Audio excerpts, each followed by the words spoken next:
Narendra Modi led NDA government कैसे भारत का निर्माण करना चाहती है, उसका रोड मैप यदि कोई जानना चाहता है तो इस बजट के माध्यम से। कहा जा रहा था कि बजट के बाद अच्छा माहौल बनेगा, बाजार में खुशनुमा माहौल बनेगा, लेकिन वैसा नहीं बना है।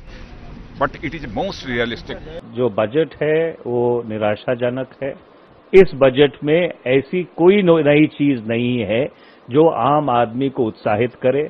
इस बजट से अच्छे दिन तो जरूरी नहीं आएंगे, पर ये जरूर हो सकता है कि आने वाले दिनों में जो बुरे दिनों की शुरुआत पिछले कुछ दिनों से हुई है वो और रफ्तार पकड़ ले। आज के बजट में जिस प्रकार से गर्ल चाइल्ड एजुकेशन पर एक विशेष ध्यान दिया गया है, उसके लिए मैं आदरणीय प्रधानमंत्री और वित्त मंत्री को धन्यवाद देती हूँ।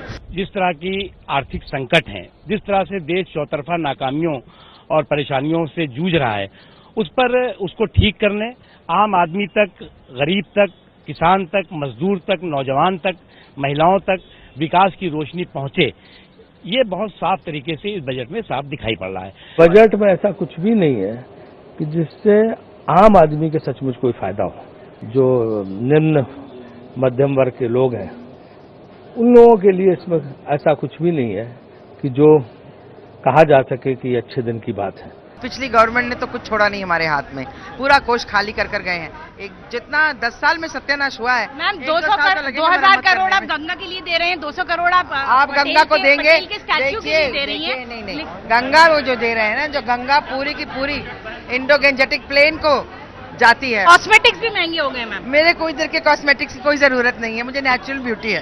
थोड़ा टाइम दीजिए, इसके परिणाम आना शुरू हो जाएगा और आने वाले साल 1.5 साल में आपको जीडीपी ग्रोथ रेट कैसा बढ़ेगा ये दिखेगा, एग्रीकल्चर ग्रोथ रेट कैसा बढ़ेगा ये दिखेगा, और एम्प्लॉयमेंट पोटेंशियल कैसा बढ़ेगा ये आपको दिखेगा। Well, this is a classic payback budget where you're contracting the economy in order to allow the maximization of profits by FDI and the private sector through the PPP mode.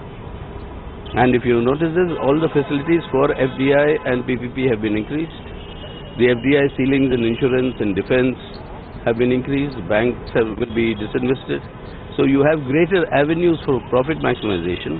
मौका जो आप दे रहे हो उसकी वजह से ना आर्थिक विकास होगी, मुनाफे जरूर बढ़ेंगे उन लोगों के, लेकिन ना देश का आर्थिक विकास होगा, ना देश के अंदर रोजगार बढ़ेगी, ना लोगों की रहने की हालत सुधरेगी।